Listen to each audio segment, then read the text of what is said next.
Hello and welcome to another Spurred P video, and today we are looking at X-Men. And before I even start, I've already forgotten what issue I'm at.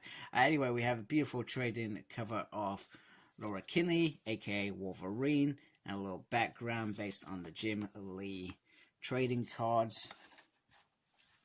And this issue, Gerry has gone back to what he was doing best. So he's given us the little, apologies for my figures in the background, he's given us the little tease off a couple of issues separate from this, which was fantastic. And then he's gone back to the formula that he started this series with, and this time is around Murdoch,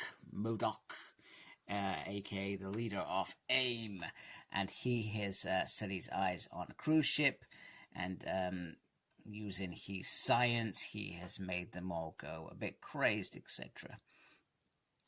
However, somebody has managed to get a broadcast before that happened, and this is actually issue number 8. All aboard, the buffet is undefeated. So Gerry is the writer, Xavier is the artist, Marit is the color artist, Clayton Cowles is on the letters from VCs, and Tom Muller is on design. So the X-Men arrive, and they talk about the free emergency. So they've got people in the water, they've got a ship in the air which Polaris senses, and the people on the boat. Laura makes a little jest around, since coming back from the vault, she's not a good swimmer, which is probably bizarre about the swimming bit, but I guess it was just to get that theme in the background and us remembering that part of Hickman's run. And also Rogues reminds Psyche get into character, and Cinch borrows Jean's gift. Jean says have fun and stay in contact. Sounds like a love story. So anyway, the battle's going on, and it's absolute chaos. And we then get Cinch actually approaching stuff. So he's in mid-fight. He's had all this time on Treehouse when he can talk to her. He does it in mid-fight. Because let's be honest, if he did it in Treehouse, even though that's the logical thing to do, we would find that boring as readers. So he does it in mid-flight. And so he says that, you know, I was hoping you would ask. And then I borrowed Jean's power. I thought I could show you. And then he decided that he didn't want to burden her with 500 years. However, she does have a question, which is, how long did it take for me to warm up? And he says, a couple years, a couple hundred years. And then he says, 270 years before our first kiss. And she says, well, I admire that patience. Maybe you should ask me again. Now we get this little bit about he's putting a lot of votes from his mission on the vault, which clearly made him some sort of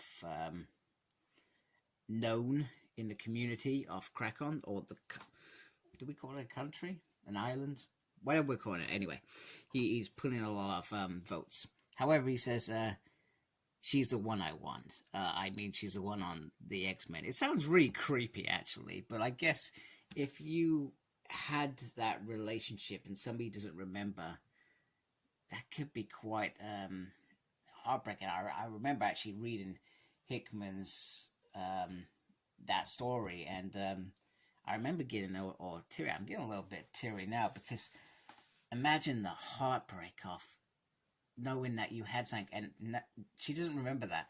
She doesn't feel the same way. You know, and I'm sure in society, well, it happens every day.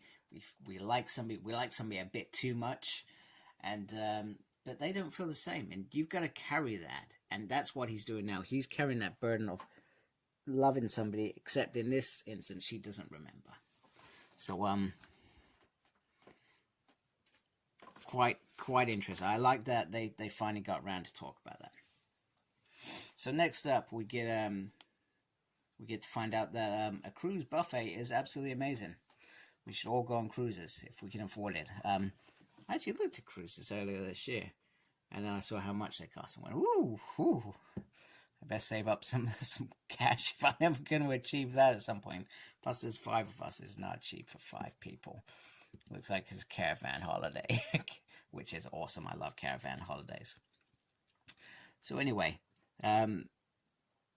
everything is going well except for so Rogue interrupts some autopsies, and Murdoch says, "Can you swim?" So we refer back to that original. Oh, can you swim?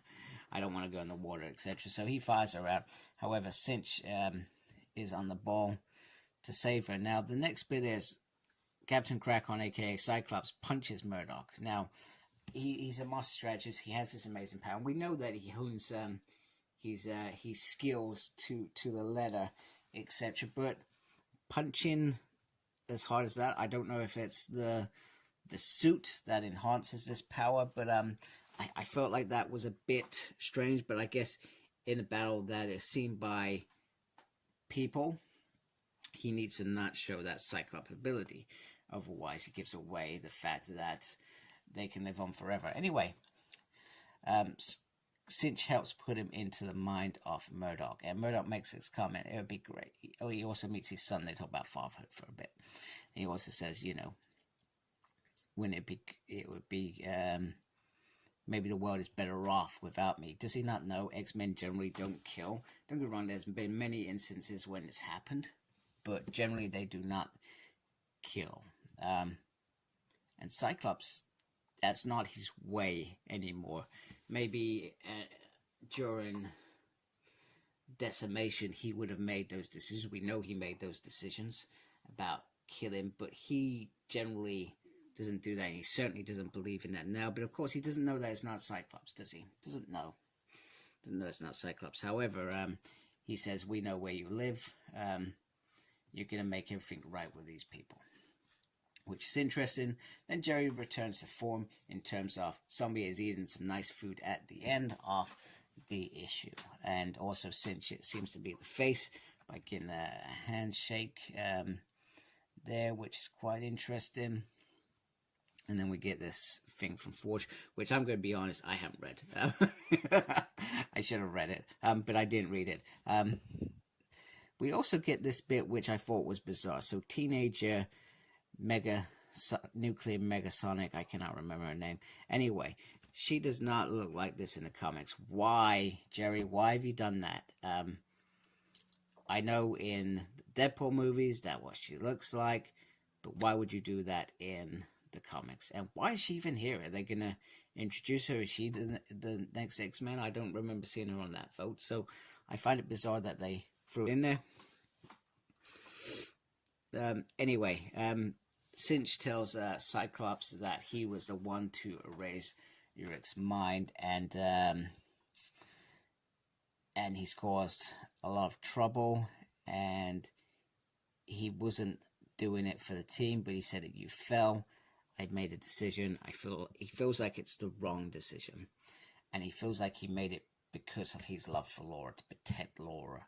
So, however, he got the notebook, which he says is a rough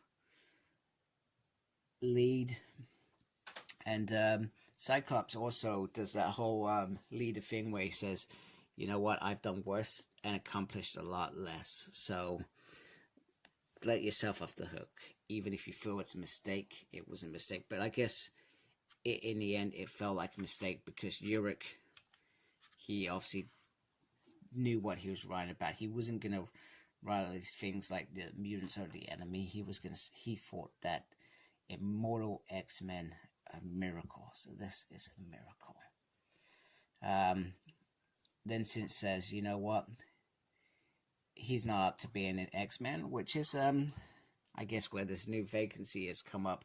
I'm a little bit disappointed because even though, and a lot of you will say this, Paul, you've been bagging on this guy for like the whole time that you've read it, that you're not a big fan of Cinch. And I'm not a big fan of Cinch. I'm not. But he is a character that has developed over 8 issues. And all of a sudden he's being written out.